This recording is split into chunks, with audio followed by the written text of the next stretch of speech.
your performance, of your values, of how you want to show up, how you want to broadcast your message. So that's the key skill. And sometimes just by having that awareness and that understanding of that pyramid of how these are just bodily reactions that are actually natural and adaptive and don't mean that you're weak, don't mean you're emotionally fragile or not mentally tough, or all of those things that we've been throwing around in the paradigm of performance. It doesn't mean any of that.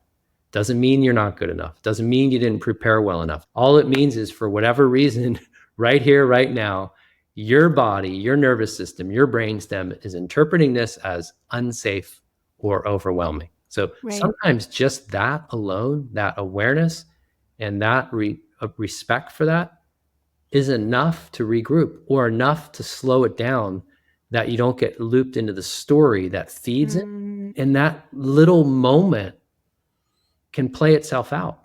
Sometimes that's enough. Sometimes, not all the time, but sometimes that's enough. And then other times we need what you talked about, the container of safety. So we need to actually have resources like a really slow exhale, which down regulates that activation and slows the heart rate, or like really keying off of a face in the audience that you trust, or that's sending you warmth and welcome and reassurance, and maybe, right? Yeah, exactly. The Yannick Sinner, his team. Yeah. Totally. Right. So that's what I love. Like, I love you brought up in the last article that I just wrote, I put a picture of Carlos Alcaraz's team box. I don't know if you saw that. And that was last year. Obviously, in that moment, Alcaraz was not in his play zone. Things were not going his way.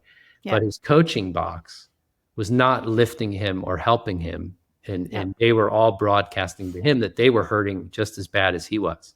And what I'm saying, and kind of what I think we can get at with leaders, is it's not about stopping our own bodily reactions. It's not about stopping that neuroception from detecting whatever it's detecting and creating these reflexive shifts in our physiology. It's not about stopping that.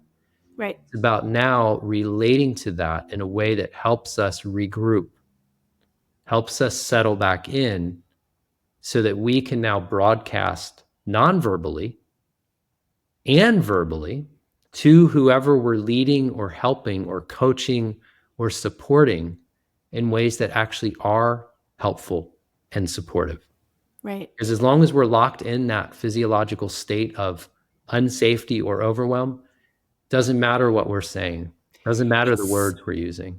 No, and it really, I think that the piece, like, we cannot have psychological safety without physiological safety. It's impossible. That's been my big takeaway. That's right. And I finally heard Jan say it. And I'm like, yes, that's exactly what I was thinking. And I think, I was with a group last week, and we just high level, like I just talked high level about physiology.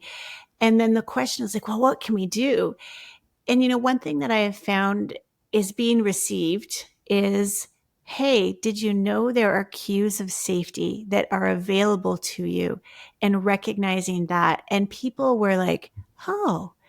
And so I'm really excited. I feel like there's a lot of hope for where leadership can continue to evolve, and that our workplaces, as you said, we're not going to necessarily change the system. That's not our goal. And we're not saying that I will say that it's not working optimally. I won't pull you in on that if you don't want it. But I do think that leaders have this treasure trove of information now that they have access to around the physiology. Yeah.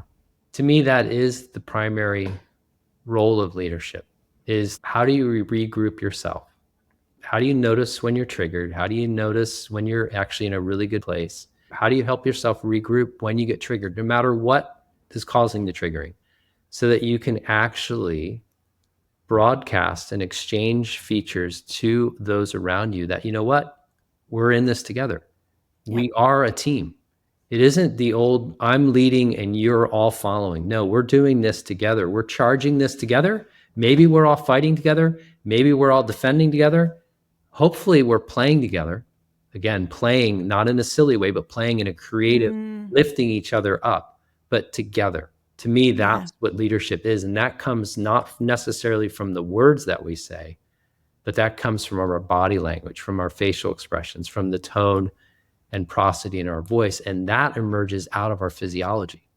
So psychological safety, I think, is a really important component. The way I look at psychological safety, the way Edmondson has defined it, to me, it's setting up a lot of the behaviors, a lot of the agreements, a lot of the structure and the environment that would make it more likely that each individual in that culture experience physiological safety. But that's what we're really after.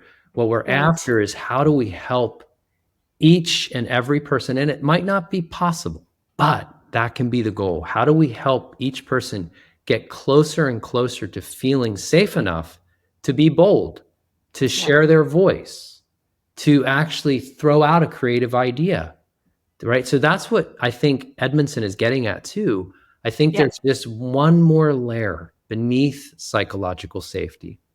And that's what you said, the physiological safety. And they work together, and they're interconnected. But just to have this, we have all the structure, therefore we're safe. No, that still isn't true. We need to get to physiological safety.